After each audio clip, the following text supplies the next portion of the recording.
today's show, you'll hear investor perspectives on the growing consumer product goods space. This is Investor Perspectives. I'm the host of Investor Connect, Hall T. Martin, where we connect startups and investors for funding. Consumer product brands continue to grow, in particular those products with functional benefits. Today's show, you'll hear about a new company in the CPG sector called 2XL Swagger Brands. Our featured guests are Robert Tushinsky, Robert Guglielmi, David Caddis, and Eric Reininger. I hope you enjoy this episode.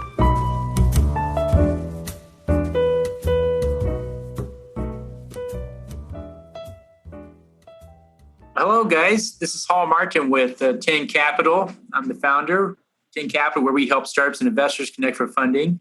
Today's webinar is what we call Why I Invested, in which investors in a startup join us to tell us why they invested in that startup. Today we have from the startup team, Robert Tushinsky, 2XL Swagger Brands, and Robert Guglielmi, CFO, who is going to be with us here today as well. And then on the investor side, we have David Caddis, the lead investor, and Eric Reininger, who is one of the lead investors as well. So maybe, Robert, you can introduce yourself and tell us a little bit about 2XL Swagger. Thanks, Hall. As Hall mentioned, my name is Robert Tushinsky. I'm the founder and CEO of 2XL Swagger Brands. Our trailblazing spirits are the first all-natural, low-calorie aphrodisiac liqueurs infused with natural libido-boosting herbs. Pink Kitty is a seductive blend of ultra-premium vodka and pomegranate mingling with peach and an exotic blend of herbs specifically formulated for women. And Easy Rhino is equally a seductive blend of ultra-premium vodka with vanilla mingling with cinnamon, blood orange, and an exotic blend of herbs specifically formulated for men. They have been awarded high scores by the prestigious Tasting Panel magazine in October 2018 and 89 and 90. Since bootstrapping the brands in the fall of 2016 here in Austin, Texas, we've successfully, with Eric and David on board, raised approximately $750,000. We focused our test market proof of concept per se in the Austin area because I reside here in Austin. I personally have picked up over 100 accounts in the on and off premise, which is on premises bars, restaurants, hotels, and off premises are the liquor stores. Unfortunately, since COVID, we lost a couple of accounts, but just recently, Austin is getting ready to open back up. And I've been able to visit and communicate with at least 50% of our customers. And they have already and or have committed to pull our brands back in. So that's good news. COVID has changed the way this industry is trying to figure itself out, just like everyone else. And we're finding that online and direct to consumer has been a big boon for our industry and helping us as well. We have a retail partner out in California who's been moving roughly about 5 cases a month just on internet sales with very to little no advertising. We feel that we are positioned for exponential growth in 2021. We have distribution in place, product in warehouses in Florida and Southern California, and are ready to step these brands out in a more national scale. Our goal is to introduce what we've successfully done here in Austin to the California, Nevada, Florida, New York, New Jersey markets in 2021. Great. Appreciate that. Let's start with David Caddis. David, tell us about your background as an investor. What do you invest in and what do you look for in a startup? As a UCLA graduate out of school, I moved into manufacturing business, and I'm really well versed in running corporate companies. The reason why I invested in this business and some of the investments that I've done in the past, right now I own a company in Hawaii. We supply the Home Depots with materials, raw materials, granite, stone. I also have one in Guam. So I've been managing several people and doing rather well even through the COVID time. The reason why I joined with Robert is we've had several businesses in the past that have been successful. He's a personal friend I've known since I was 16 years old. I trust him like brother. One of the reasons why I did invest, I told my wife about the product that Robert had invented. Actually, his father invented it. And I flew out to Texas about 4.5 years ago, and I wanted to see if the product worked. I felt if the product actually did work and increased libido, I would invest. So what I did is I flew out there. Robert took me to the first bar. They mixed up a drink. Then we went to the second bar to mix up the drink. And after we were just at the third bar, let's just say I got a semi, and I called my wife up and said, we're in. And from that day on, I believed in the product because the aphrodisiac herbs infused in the vodka that we use, ethanol, was the first to the market. There's nothing else on the market like it that actually increases the libido while you're drinking alcohol. So that was the reason why I invested in it. I believed in it from the day one when I tried it. Flavors were delicious. Robert spent his due diligence with mixologists and making sure the ingredients were matching. And the reason why he broke them apart rather than having one drink is because there's certain herbs that affect women differently than men. That's why he came out with the two different drinks, Easy Rhino and PK. My biggest challenge with this product has been raising the money for the demand we've created. We've created such a demand for this product, we've had to stop selling only in Texas. We get fired up in other states, like Robert mentioned, but we can't oversell the product and not provide the distributors that we've put in place now because the demand is so great that we need to be able to produce the product in order to service their needs. And that's why we have stopped promoting and servicing only the accounts that we have. And we are in the process of producing our new bottles and producing the volume and demand that we need to be able to supply not only the U.S., but the international markets have taken great interest to us. I don't know if Robert told you, but we do have a Germany distributor and a South African distributor that has been extremely excited. They pay us 100% up front for the product, so we don't have to be out of pocket. Right now, our biggest challenge is raising the money to produce the product to service the demand that we've started to create. Great. And Eric, can you tell us a little bit about your background as an investor and what you look for in deals and what you think about this group? Sure. My background primarily, I'm an entrepreneur in the insurance field and have stock investments in real estate has been another area that I've dabbled in. But, through a mutual friend that Robert and I had, I heard about this concept and I thought, wow, that's pretty interesting. And so that mutual friend that we had connected Robert and I, and so we met for lunch and listened to the story, which was very intriguing. And, I said, I was literally the first person to invest with him. And so I said, well, take me out to see some of your accounts. And let's, because I'm in the insurance business, with a sales background, I just kind of wanted to see how the customers were responding to the product. And basically in uniformity, it's really odd. And Robert didn't know I was going to ask him to do that, so he had no time to prep. But in uniformity, it seemed like every single person that we sat down and talked with would say, God, I wish I would have thought of that.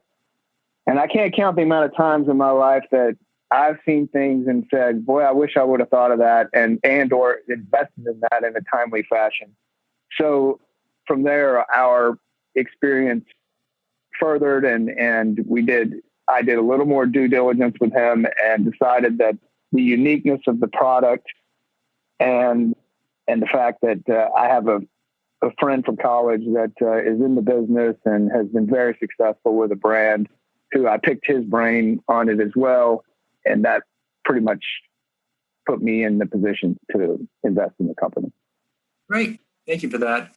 David, you've worked with the team for a while now. What do you like about the team and what do you think the challenges are for the team coming up? Well, we have an extremely dedicated team. Robert is extremely passionate about the product. We have a wonderful story behind it. Robert's father actually created it back in the think it was the 70s, I believe, right, Robert? But I am extremely excited to be involved with it. We work on it every day. We try different ventures to raise money and capital because the liquor industry really needs a lot of capital in order to be successful. We've shied away from dealing with A, B-list entertainment people that may want to take over the business and run it the way they want. We really have marketed and positioned ourselves with the experience we've learned from others, and we know how to present it to the 5 states that we're after, that we're licensed to sell it in now. We have to pay the brand ambassadors, the ones that are going to follow the distributors around. As soon as we came out with our product, Colorado, RNDC picked us up, which is the second largest distributor in Colorado. They just wanted us to put together a $30,000 a month marketing budget to wrap their trucks and cars and do promotions and spiffs. And at that time, we weren't just ready to do that just yet. But we do have the contacts and we know the direction we're going in. We have already moved forward with our mini bottles, which everyone asks for the mini bottles so they can mix our product with whatever drink they like to drink it in. We've already produced the mini bottle. And like I said, our biggest task right now is to raise the money to produce the product to supply the demand that we've created. Great. And Eric, on your side, what's your experience with the team and what do you think the challenge is with that coming up? Well, my experience, as I said, been with Robert for quite some time. And I think that looking back on it all, the interesting thing that I take from the experience so far is that Austin is one heck of a trial ground for launching an alcoholic beverage.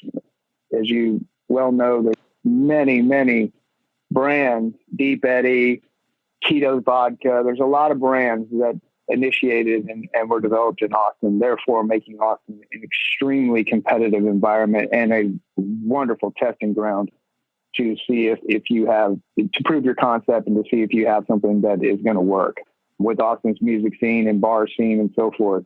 And being involved in watching Robert and our team basically saturate Austin, a very difficult place to saturate, is what I think is super exciting because, you know, Austin is just so competitive, and I've seen it, been on many calls. My duties with the team is, you know, basically anything and everything. I sit on the board and I do a lot of brainstorming with Robert and David and contribute from a business standpoint and brainstorming standpoint, pretty much. Great. Appreciate that. And so, David, you talked about it's a great product, it's a great team. But beyond that, why do you think this company will be successful? And aside from fundraising, what challenges do you think the company will need to overcome in the next few years? Well, you know, I feel that this company is going to be extremely successful because living here in Hawaii and selling stone and granite, I can only address the 1 million people here in Hawaii. I'm limited to the amount of people I can sell. Our product's been proven and been accepted in worldwide. And we've talked to one of our investors who has a family that supplies molasses to all of India for all their alcohol beverages. We can be successful and have a very successful company in any city, in any country. I mean, if we could be successful in Italy, Germany, so there's a lot of avenues for us to go after when we have some funding to produce the product. We don't have to only count on one state, one city. It's well recognized. Everyone drinks vodka. Everyone's drinking more now in a recession or a COVID situation. Our products can be mixed with any other mix. It could be put into anything. We have a lot of ideas that we've discussed, but we really want to focus on the main products we have right now and get those promoted and produced. And we can attack a few of the other wonderful ideas we have to go along with this company. So our market is huge worldwide, and it won't take very much for us to get out there, even if we just were in Germany or just in Russia. I mean, they drink a lot of vodka in Russia. We could be a successful company just in Russia and not even be successful in the USA and be very happy people. So the clientele that we can go after is huge. Once we have the product produced, we have some money behind us to fill the bottles that we already ordered and build and keep them being filled. We have a distillery that can produce as much as we want, and we have a worldwide market we can sell to. So me as a salesperson and a business owner, it allows me to sell our product to anyone who shows interest. And at the price dollar we're at, and with the unique product we have, our market is tremendous. So that's why I really feel that we will be successful. And our biggest challenge right now has been to not be taken advantage by someone who is not telling us the truth or not saying who they are. We've met a lot of people who claim they're billionaires, have all the money in the world to do this and all the money to do that. We tried crowdfunding, and we realized that we're well beyond the crowdfunding initial startup. We got past that already. We were misled by the company that we signed up with. We had hopes that they would help market it for us. And then after we paid them all the money, went through the due diligence of everything, they just said, okay, well, what are you guys going to do now? They didn't tell us about that. So Robert, myself, and Eric have been working quite diligently to try and find the right partner to team up with, because we have a wonderful product that's produced that has really proven in one of the toughest markets, like Eric was saying, in Austin. They picked our product up in every bar, almost every bar in Austin on the Strip. They're pouring shots and calling them Viagra shots, and people just love the concept of our product. One of the things that's very difficult for us to overcome, but we've been able to get around it, is we can't make claims in the alcohol industry that it does anything. We can't say it makes you horny, it makes you frisky. We can't say you get a boner when you drink or things. So you can't make any claims in the alcohol industry, kind of like the medical industry. You cannot say a product can heal you unless you've gone through double-blind studies and done all the due diligence and paid hundreds of thousands of dollars. So we have to be very careful when we promote our product. We have to pay influencers to talk about our product, and all of this takes money. So that's one of the things that's been difficult, but the response from people worldwide has been phenomenal. And their reactions to our product is, like Eric said, wow, why didn't I think of that? Right. And Eric, on your side, why do you think this is going to be successful overall? And what do you think the biggest challenge for the company is coming up? To be really honest with you, I think that with adequate funding, the challenge will be, and it's interesting, having watched, like I say, I have firsthand knowledge. A very good friend of mine launched a very successful vodka brand, is doing quite well. And so having watched what he's gone through and talked with him about his challenges and hurdles and so forth, we have a pretty good understanding of, and through our own trial and error, we have a pretty good understanding of what we need to do and how we need to move forward. Funding is the big key. As Robert and David both have said, that you got to pay to play in this business. You absolutely have to work with distributors. That costs money. You have to pay salespeople. That costs money. All these things that come along with promoting and developing and furthering the brand, it's absolutely a financial gain. We have a plan that has been developed around that premise, basically, that with adequate funding, we're ready to take those correct steps in growing the brand. There's two, I should say. And David, how are you helping the team, and what else should the investors know about the company?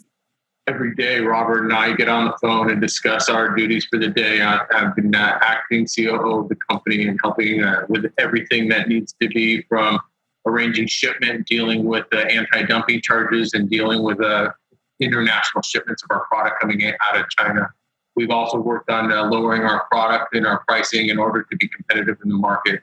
We work with our lawyers and putting together contracts in many things. I mean, we're working on a daily basis.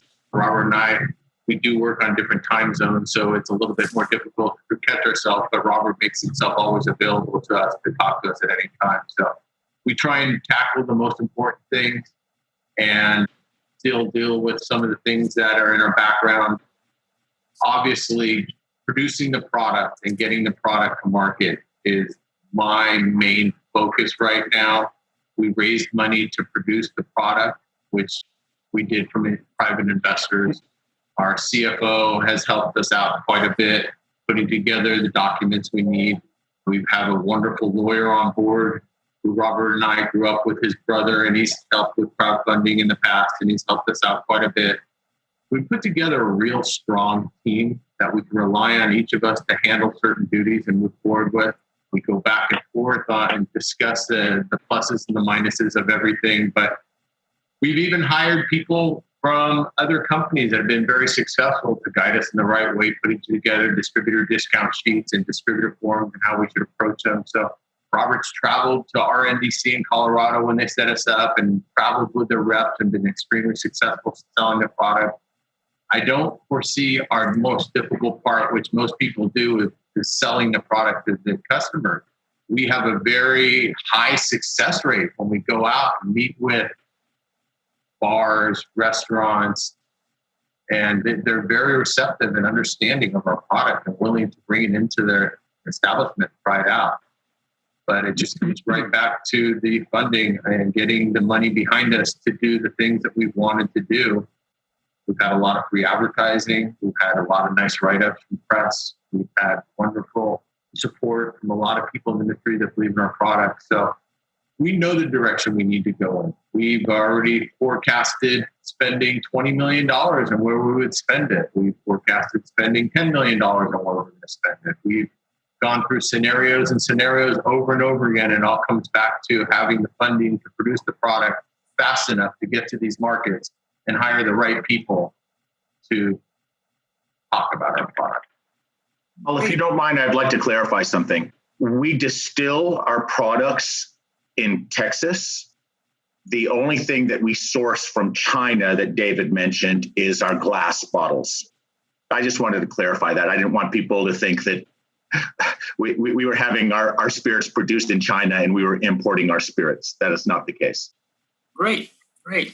And Eric, what's your role with the company, and what else do you think investors should know about this opportunity? Basically, we're all jack of all trades. We all have different backgrounds, all of which are entrepreneurial based. So we all know what it takes as far as making a company be successful. And I think that shows in everyone's passion for what aspects that they do for the company. As I stated before, I tend to help Robert a lot on the business side and with the brainstorming side and have done sales calls. So, I mean, we've all done it all. One of the interesting things that I neglected to say earlier that I think we've all kind of touched on, as far as saturation goes with Austin. But I'll tell you one thing, I have yet to be on a call, whether it be with myself, with Robert, with David, or with all three of us. I have yet to be on a call when either a bar, restaurant, or liquor store said no, they wouldn't take it. So it kind of leads to what David was saying. We know the demand is there. Our proof of concept is every single place we've ever walked into, and Robert may have a couple that he's gone on that it didn't work out, but every single one that I've gone on that I've seen, they're willing to give it a shot. Hey, why didn't I think of that as the first thing that comes out of their mouth? And the second thing is, sure, we'll bring it on and see how it does. So, I think that's a big testament. Now, as far as what other investors would like to know is, first of all, I hope from the interviews and so forth that you've understood the passion that we have for the company, the ins and outs of the opportunity and so forth. But two things that I think are really, really big, that first of all, the company is absolutely 100% debt free. So investing in a company, that's something I would absolutely look for. And also, every single dollar that we've raised, there is no, if you want to call us executive or managers or whatever you want to call us, the positions that we have, there has been no executive salaries. The only salaries that we've paid is for people to do marketing and or sales. So something that we're really big on levers on. I'm not saying that as the company becomes super successful, that could change, but in developmental stages, that's a big rule that we've had from the start, is that none of us are taking any money out of the company. So you can be assured that if you decide to invest in the company, that 100% of your investment is going to go towards furthering your investment. Great to hear. So in the last few minutes that we have, Robert, maybe you can give us a quick recap on the fundraise. If you'd like to switch to slides, we can maybe update the investors a little bit about the current opportunity that you have there. Is that possible? Sure. Thank you. As I previously mentioned, we successfully raised $750,000 since launching the brands in the fall of 2016.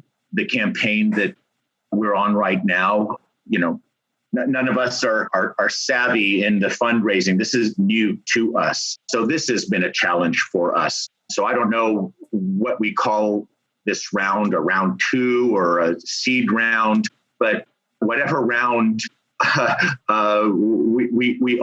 we're looking to raise $2 million between minimum of 1 million to 5 million. Paul, you and I worked on our forecasts, our CFO created for me, and we think that we are solid on our numbers and we're ready for exponential growth once we find the right partner or partners to get on board with us. Well, that's great. I want to thank you guys for joining us today. Are there any other comments before we go ahead and close out this session? Yeah, I'd like to add something. I know that David has mentioned several times about the demand. I'd like to share just a little more detail to that. We know we've got many challenges like any other business, especially a startup business, especially in the highly competitive world of spirits. On a bootstrap budget, we're still in Total Wine. We're still in many liquor stores without having the push through marketing dollars to promote the spirits as in tastings. And that goes to show that we're still there because we've got an 85% repurchase rate. Our customers and audience find us. Case in point, just Monday, I got a call from a Don's liquor store. Claims to have 7 locations in Nevada, primarily in the Reno area. Out of the blue, called to see if we had any distribution in Nevada because they were, by chance, at a boat party in Lake Tahoe over the weekend for Labor Day, and someone on the boat pulled out a bottle of Pink Kitty and was introduced just by chance and wants to be the first to introduce our product into Nevada. That's great to hear, as word of mouth is very strong on it sounds like. Well, with that, I want to thank David and Eric for joining us today and sharing your thoughts about this deal and the work you're doing. Appreciate that. And then Robert, thank you for coming on today as well to give us the update about the fundraise. We'll go ahead and finish it at this point, but I want to thank you guys for sharing your thoughts, and we'll be back in touch soon. Thank you for joining us today. As always, be sure to leave a review, subscribe to this podcast, and share it with others. Let's go start up something today.